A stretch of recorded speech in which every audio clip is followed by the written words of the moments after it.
Hello সবাইকে, স্বাগতম আবারও। আজকে কথা বলবো একদম হাই ভোল্টেজ একটি ম্যাচ নিয়ে।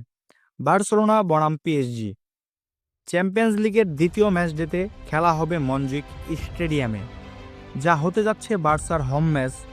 এবং আমরা কম বেশি যারা বার্সেলোনা এবং পিএসজির রাইভেলরি সম্পর্কে জানি, তারা এই ম্যাচের তাৎপর্য কতটুকু তা বুঝতে পারছি।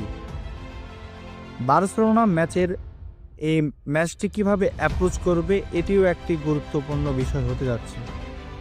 বার্সেলোনা মৌসুমটা দারুণভাবে শুরু করেছে।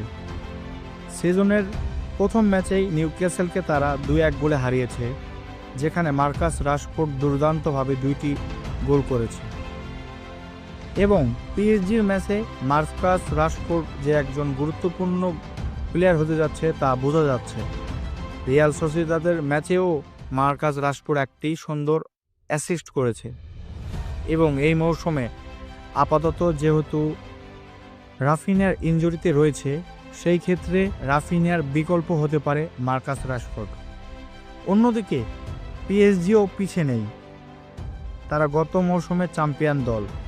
এবারের শুরু থেকে তারা যেভাবে খেলছে, তাদের ঘরোয়া লিগ এবং চ্যাম্পিয়ন্স লিগকে তারা যেভাবে আটলান্টাকে 4-0 গোলে হারিয়ে শুরু করেছে, তা অত্যন্ত গুরুত্বপূর্ণ হতে যাচ্ছে। কিন্তু পিএসজির যে চিন্তার বিষয় হতে যাচ্ছে সেটি হচ্ছে ডেমবেলে এবং ডেজেরে ডুয়ে। তারা দুইজনেই ইনজুরির কারণে বার্সার বিপক্ষে ম্যাচে নামতে পারছে না। এবং এটি বার্সার জন্য কতটুকু গুরুত্বপূর্ণ হতে যাচ্ছে আমরা এটা সবাই বুঝতে পারছি। কারণ যে ফর্মে ডেজেরে ডুয়ে এবং ডেমবেলে ছিল, এই সুযোগটা বার্সা কতটুকু নিতে পারবে তা ম্যাচ ডেতে আমরা দেখতে পারবো। এখন পিএসজির লক্ষ্য একটাই, ব্যাক টু ব্যাক ইউসিএলের চ্যাম্পিয়ন হওয়া। লুইস এনরিকে চান দলটাকে যেন নিজেদের শক্তিতে খেলতে পারে। কিন্তু হেড টু হেডের রেকর্ড যদি আমরা দেখি, প্রায় সমানই বলে। কারণ 13টি ম্যাচে বার্সেলোনা জিতেছে 5 বার, পিএসজি জিতেছে 4 বার এবং 4টি ড্র হয়েছে।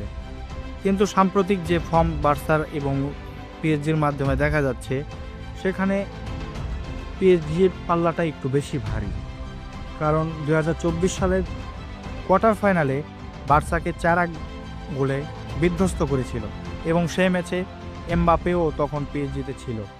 প্রতিশোধ নেওয়ার একটি সুযোগ তৈরি হয়েছে। গত মৌসুমে যদি ইন্টার মিলানকে বার্সা হারাতে পারত, তাহলে ফাইনালে পিএসজির সাথে ইউসিএলের ফাইনাল ম্যাচটি আমরা দেখতে পারতাম। কিন্তু দুঃখ এটাই আমাদের যে আমরা ইন্টার মিলানকে হারাতে পারি নাই। বার্সার সবচেয়ে বড় চ্যালেঞ্জিং হতে যাচ্ছে ইনজুরি। শুধু বার্সার জন্য না, এটি পিএসজির জন্য একই। কারণ দুই দলে সম্পূর্ণ শক্তির দলে নামতে পারছে না। বার্সার ইনজুরির তালিকাতে জোয়ান গার্সিয়া, রাফিনিয়া এবং স্টেগান তো রয়েছেই, এবং গাভি এবং ফার্মিন লোপেজও এই তালিকায় অ্যাড হয়েছে। এবং রিয়াল সোসিয়েদাদের ম্যাচে যেভাবে লামিন ইয়ামাল খেলেছে, এটি বার্সাকে আশা যোগাচ্ছে পিএসজির বিপক্ষে ম্যাচে। পিএসজির পক্ষেও যে ভালো সংবাদ রয়েছে তা নয়। কারণ মার্কিনাস, ডেমবেলে, জাও নেভেস, ডেজেরে ডুয়ে কেউ খেলতে পারবে না। এবং ভিটিনিয়া এবং ফাবিয়ান রুইজ, তাদের খেলা নিয়েও শঙ্কা রয়েছে।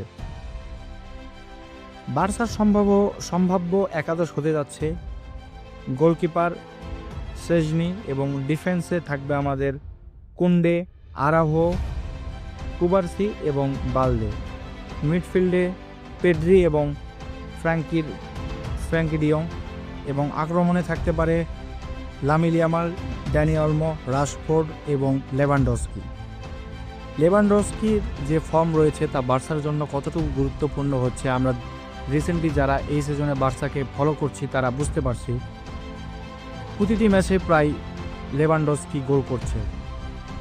সেই সাথে লামিন ইয়ামাল যেভাবে অ্যাটাকিংয়ে একটি নতুন ডাইমেনশন তৈরি করে, এটি বার্সার জন্য অনেক গুরুত্বপূর্ণ হতে যাচ্ছে পিএসজি বিপক্ষে ম্যাচে। পিএসজিও ইনজুরির কারণে কিছু পরিবর্তন করবে, এটি শিওর। তবে লুইস এনরিকে দলের সবচেয়ে গুরুত্বপূর্ণ যে জিনিসকে সবসময় তারা প্রাধান্য দেয়, এবং লুইস এনরিকের দর্শনে সবসময় ফুটে ওঠে, তা হচ্ছে পজিশনিং ফুটবল। ম্যাচের চিত্রটা কেমন হতে পারে? আমার যতদূর অ্যানালাইসিস সেটি বলছে পিএসজি সম্ভবত বল রেখে ডমিনেট করে খেলার চেষ্টা করবে, কিন্তু হ্যান্সি ফ্লিকের বার্সা আগের মতো শুধু পজিশন ধরে খেলে না, সাথে হাই প্রেসও বার্সা এখন করছে ইদানিং, এবং দ্রুত ট্রানজিশনে অন্যান্য দলকে কাউন্টার অ্যাটাকে ভোগাতে পারে বার্সা। পিএসজির যেই স্টেট নিয়ে চিন্তা করা উচিত সেটি হচ্ছে এই মৌসুমে তারা ঘরের বাইরে যে কয়েকটি ম্যাচ খেলেছে সেখানে 1.32 গড়ে গোল কনসিড করেছে। আর এই সুযোগটা যদি বার্সা নিতে পারে এবং লামিন ইয়ামাল যদি পিএসজির ডিফেন্সকে ভাঙতে গুরুত্বপূর্ণ ভূমিকা রাখতে পারে, তাহলে বার্সার জন্য ম্যাচটি একটি ভালো ফল দিতে পারে। এই ম্যাচে আমরা কিছু গুরুত্বপূর্ণ ব্যাটেল দেখতে পারবো, সেটি হচ্ছে লামিন ইয়ামাল এবং নুনো মেন্ডিস।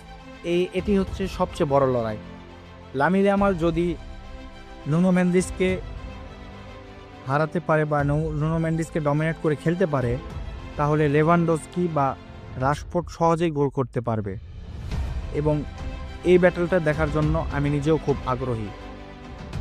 মিডফিল্ডে পেদ্রি বনাম পিএসজি মিডফিল্ড, যা সাধারণত অন্যান্য দলের সাথে হয়ে থাকে।